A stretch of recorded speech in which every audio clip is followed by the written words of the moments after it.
He is Robin Leech. This is Car Keys. Baby, you can drive my car. Yes, I'm gonna be a star. Baby, you can drive my car. And baby, I love you. Yes, and my colleague Jay Marcken, who has been absent for a couple of weeks of shows recently, is still away. He's on a road trip to Florida. And I guess when he comes back, which hopefully will be soon, we will have some comments about what's going on in the European car industry, as well as his driving experience along the East Coast, which is the second trip he's taken in a matter of weeks. He texted me back this morning when I asked him if he was going to be around for this show to tell me that it was a S show on the roads driving south.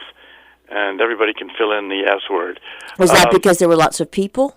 He didn't define what it was. Or I the think storms? It was the road traffic count is pretty high in the corridor that people use to go north to south, probably with trucks and with passenger vehicles. But we'll get more on him when he's back on the show.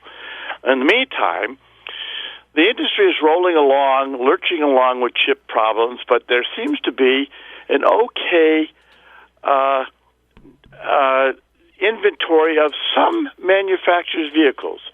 I drove around this area, our listing area, which includes several areas where there are car dealerships, and over the weekend, and car dealerships which are incredibly devoid of new inventory, and by I mean new, I mean freshly made cars, 2022 models in most cases, with new window stickers on them. But they have seemed to have helped themselves to being able to get hold of pre-owned vehicles, either through auctions of off-lease vehicles or through their own vehicles that they have leased. And I guess it's, an annual 52-week rotation, because anybody who leases a car in any week of any year has to turn it in at the end of 3 years. For example, an Audi dealership in Watertown had about 6 brand new Audis of various sizes, models available on their lot that I went through over this recent weekend. And they had about a dozen cars with certified pre-owned plates on the back, which means they are have come probably off lease. They have been gone over by what the dealers are supposed to do, checklists, and made ready, available for people to purchase them. To that point, the problem, I can't figure out what's going on. I want to say that some dealerships with new vehicles, and this Audi dealer is no exception, is starting to adjust the sticker prices on the new vehicles they have with what they call market adjustment labeling, stuck side by side to the manufacturer's retail sticker price. And what that usually means is that they are having a limited number of vehicles that they can offer for sale to the public, and they are using or employing tactics to raise the price. In this case, I believe it was $3,000 to $4,000 per vehicle, and this was for Q3s. These are SUV lines. That's mostly what they had. They didn't have any sedans. And I looked at those additional dealer ADM markup labels to see what they were tabulating on there. And one was just a market adjustment for scarcity. Then there was something called a specially exterior treatment to the paint.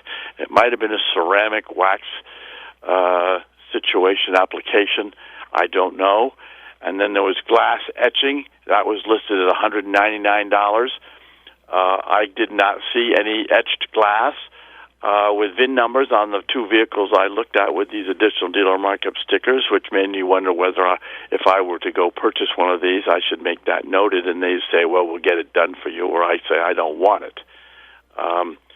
Dealership VIN markings, I'm going to digress quickly here about VIN markings. This is a common additional dealer markup that many dealerships use in different vehicle makes to make a little of extra profit. I suspect it costs them probably less than $50 to have the person who comes in and etches every independent or separate glass piece in the doors, the front, the rear of vehicles with a code number, so that if the vehicle is stolen and it is located, the police or whoever locates the stolen vehicle can, if they know it even exists, and I can tell you they're pretty invisible in most cases in the window glass in the ones I've seen. So if the dealer they didn't know to look, they might never see them. They can spot or they can source where the cars came from. It's a highly profitable thing for the dealers to do, along with paint protection applications, alleging protection against sap from tree droppings, bird droppings, and the like. It could be possibly useful in some cases, but my experience with these additional dealer markups is that they are very convenient for the buyer not to have to do it themselves, but it probably would cost a buyer, besides doing it him or herself to the vehicle, about half to have it done by somebody else doing the same kind of application. I've never used any of them or wanted any of those on any of the vehicles I've ever purchased, but I'm fussy about that kind of additional expense. And I have never had a paint problem, quite frankly, on any vehicles I've ever owned to make me wish I had had that application, the paint protection application, applied to any of my vehicles. It is purely something the dealer can do to make a bit more money.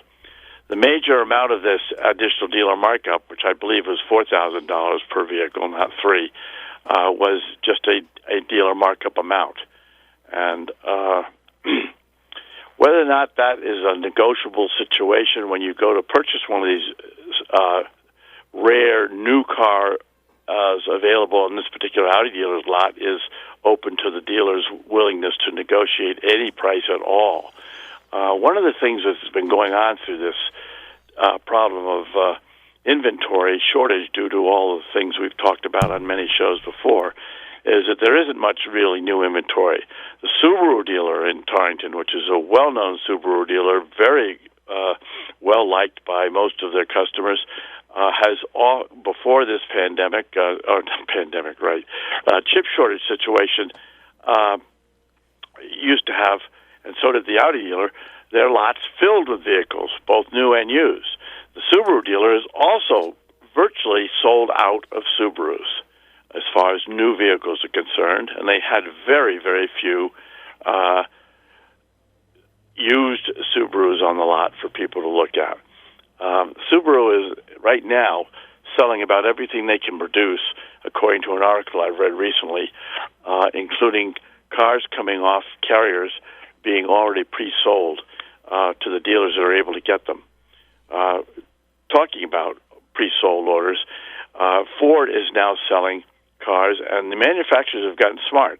If you go in and want a particular car and model, you can place an order now, and you are likely to get that vehicle probably within 6 to 8 weeks, because what the manufacturers have figured out is that with the chips that they are getting, which are limited in numbers, they are now building cars to order as opposed to building cars to inventory, for dealer inventory, which is what will return when production gets back to normal, if and when it does.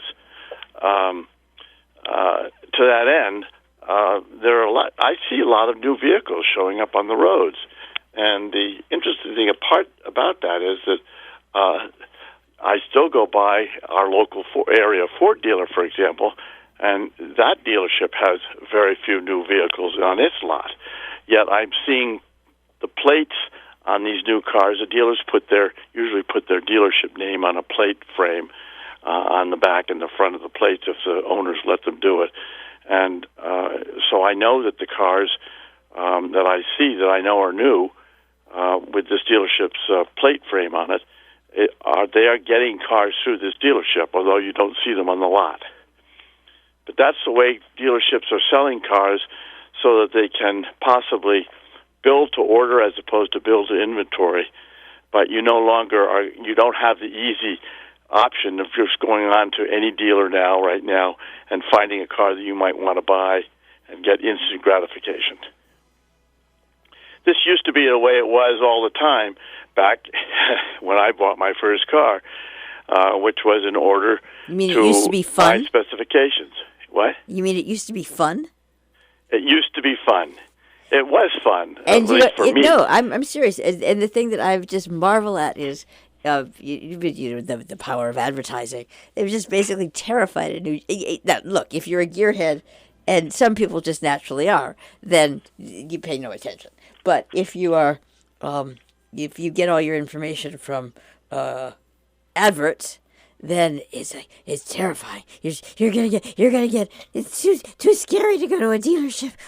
Never. Well, because you ordered a car one time, and the dealer went out and supposedly got you the car that you ordered, only for you to find out that he or she, that dealership, did not get the car that you ordered, but they found a car that they thought they were going to put by you. But I only learned that after. I mean, you got to learn. It's like the first time you walk down the street in New York with your wallet showing. Right. I'm kidding. I'm not kidding. I just, I forget whether you told me you bought that car or not, but it was Volvo an interesting experience. The Volvo dealership in Manhattan, on 66th or something, in First Ave, wherever it was. Where do you go? I wanted a Volvo, and I went. What color do you want? Graphite. You know what I mean? We'll get it to you in a few days. We find it in inventory somewhere else's dealer and get it delivered to. We'll get it for you from wherever we find it, and hopefully. You won't notice that it forgot to come with heated seats. And then, but exactly right. And then I learned from the place in Katona, the name is escaping me right now, that they had people who just rang up for a new car for each model. Mrs. Gotbucks was, and I started understanding, so to speak, and this was long before I met you, but basically I started understanding the exigencies of car dealers and car dealerships. Yes, and nothing much has changed, okay? Okay. What I've discovered also about them is that they are emotionless about what they sell. And it doesn't, I'm a very emotional car buyer. I love what I buy. I research what I want to buy and what I want on the car I buy. And I must say my affairs with my vehicles is extremely satisfying from an emotional situation. Dealers, you go in and tell a dealer how much you love the car. They don't really give a darn about what you think about the car. They just got another car sold to you, and you're just another notch in their sales requirements on a monthly situation. So they can listen to all the emotions that anybody who wants to go in and talk about a car that you want to feed them, but all they really care is whether you're going to sign a contract before you leave the dealership or you're going to leave them wondering where you're going next, which is what I suggest people do if they want to sort of politely escape the dealer's desire to, let's say, trap or at least convince them to sign on the dotted line before they get off the lot after they've gone in to test drive a vehicle. That's the way the automobile industry is, and it's going to stay that way, except that right now they don't have the vehicles to be able to do it the way they used to be able to do it. So we're going to move on. Coming into this electronic age or this computer age and all that is going to be a new profit center in the article that I'm looking at right now. Going forward, I do not know how fast it is going to occur and come online, but the title of the article is Automakers See Gold in Over-the-Air Software Upgrades. I read into that article. I was trying to see what they were going to do, and of course I have experienced some software upgrade capabilities on some of the recent vehicles I have owned, mostly the Jeeps, in that I was getting software upgrades on my first Jeep Cherokee, which I purchased in 2014 when they had brought out a new line of vehicles. It was the Cherokee, and they were having trouble with their transmissions and various other things, and they were able to I was being recalled to go into the dealer to get software upgrades for transmission shifting programs, engine management programs, and the like, which is something that you didn't used to be able to have done to your vehicle by just going in and having the dealer plug it into a computer to upgrade software that was already in a computer in your car. But that's now, none of the cars are filled with computers, and the latest thing now is that you don't have to even go into the dealer. My Jeep Cherokees get read every month, as does my Hyundai Sonata, from a satellite. And I get a health report on the Hyundais and the Jeep Cherokees for each of the Jeeps I own. They even know what the tire pressure ratings are in the tires.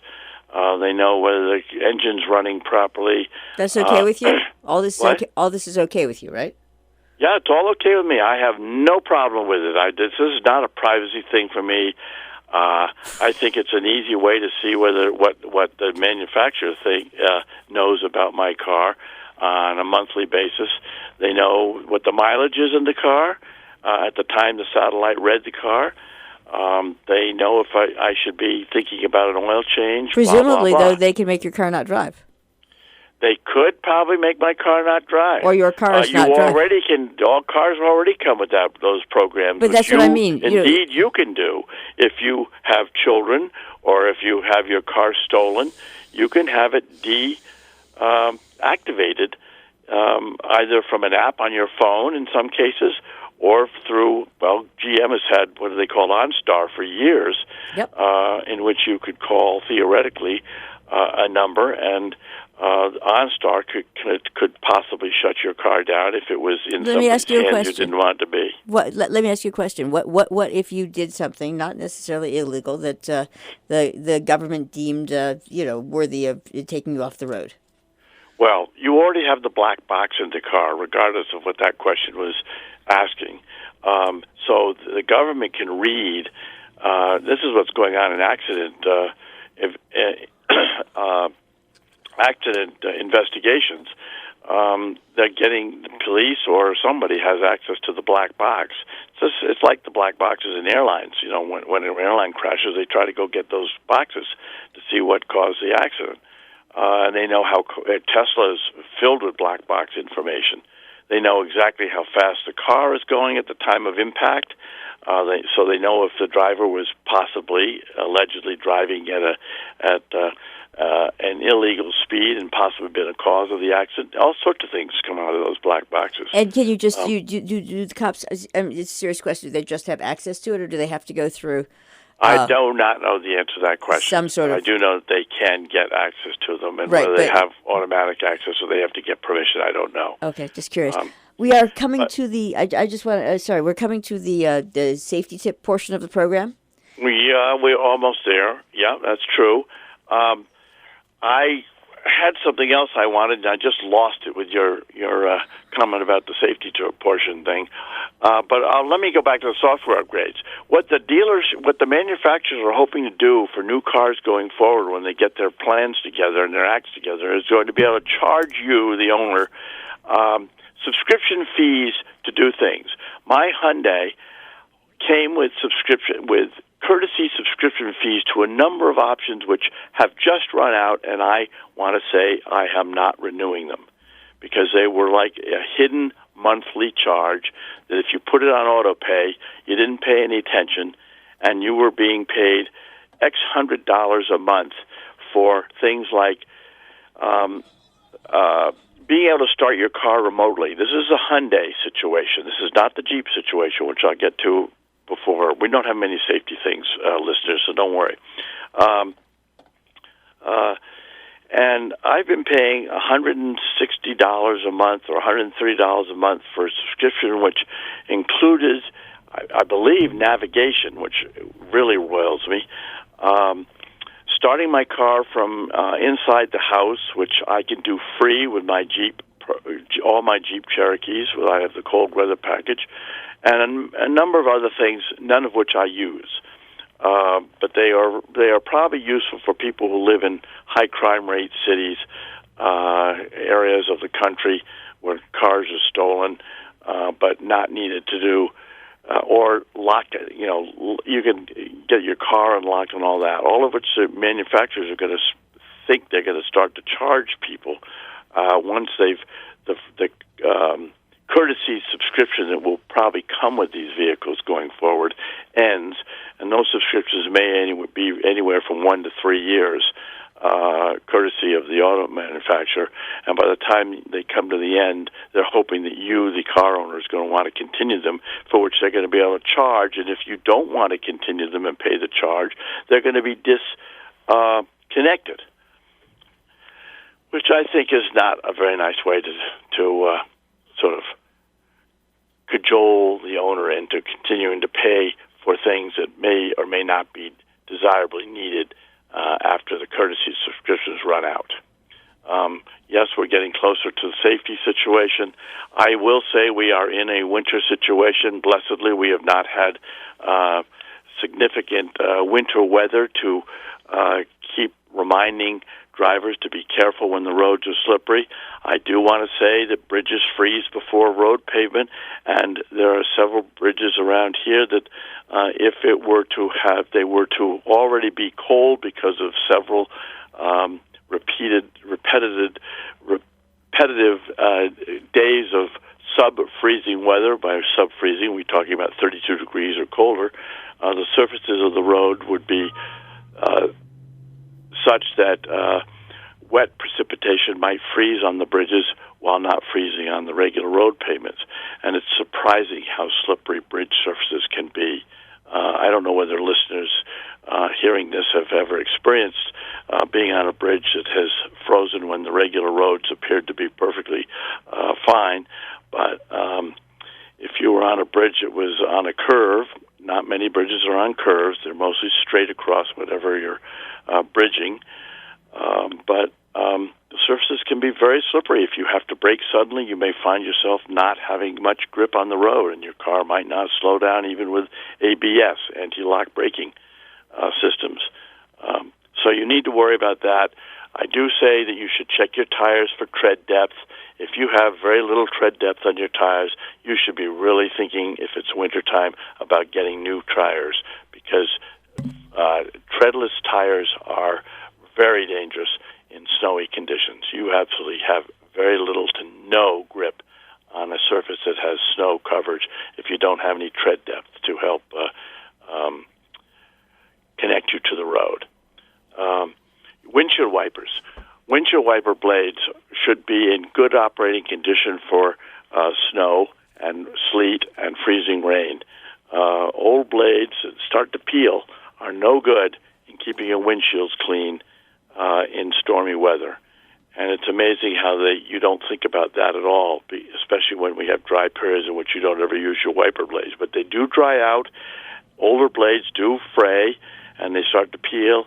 And the first time you really know that is when you turn the wipers on a day that you need them, and they just smear the stuff that's falling on your windshield all over, and don't make it any easier to see out than it was before you turn the wipers on.